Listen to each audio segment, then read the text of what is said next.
Welcome to this pharmacology series. I'm Dr. Deborah Osei-Sarfoh. I teach diseases and medications, one drug, one mechanism and one animation at a time. Let's learn about myasthenia gravis.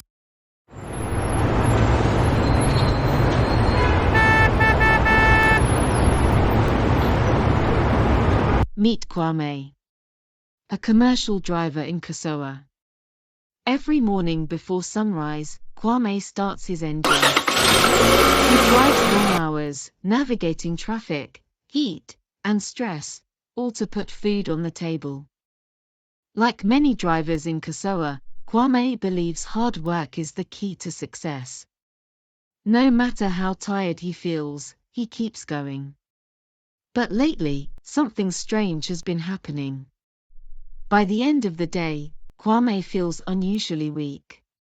He thinks it's just stress, or too much work. But what Kwame is experiencing may be something more. This is myasthenia gravis. Myasthenia gravis is a chronic autoimmune disorder affecting voluntary muscles. It occurs when the body's immune system attacks the neuromuscular junction. The neuromuscular junction, NMJ, is the meeting point between the nerve endings and the muscle fibers. Upon stimulation by a nerve impulse, the terminal releases the chemical neurotransmitter acetylcholine from synaptic vesicles. Acetylcholine then binds to the receptors, the channels open, and sodium ions flow into the end plate. This initiates the end plate potential, causing muscle contraction, thus movement. In myasthenia gravis, the immune system produces antibodies against these ACH receptors.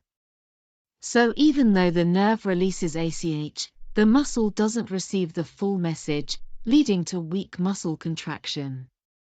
Myasthenia gravis is linked to genetic risk, family history of autoimmunity, and thymus abnormalities, including thymoma. The thymus is an immune training gland behind the breastbone. In myasthenia gravis, it gives faulty signals that trigger antibodies to attack nerve-muscle communication. The most important feature is fatigable muscle weakness.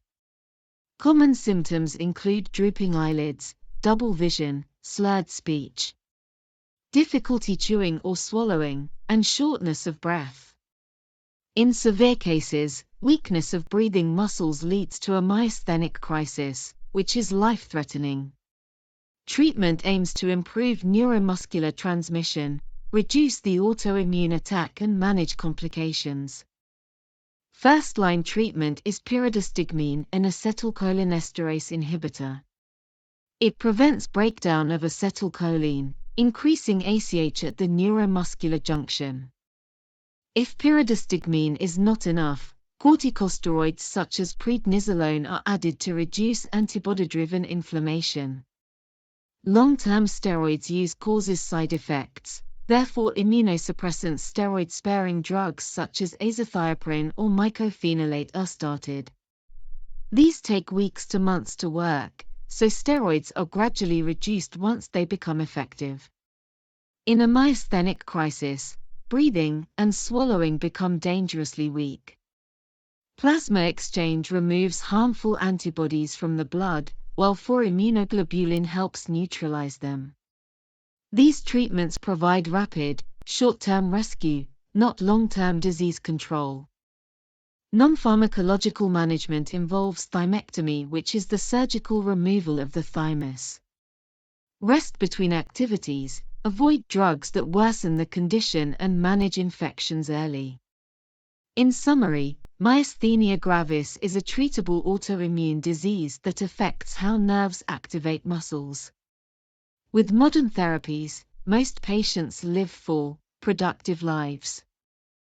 If you or someone you love is living with myasthenia gravis, you're not alone. Support, research, and education make a real difference. Thanks for watching. Don't forget to like, share and subscribe for more content.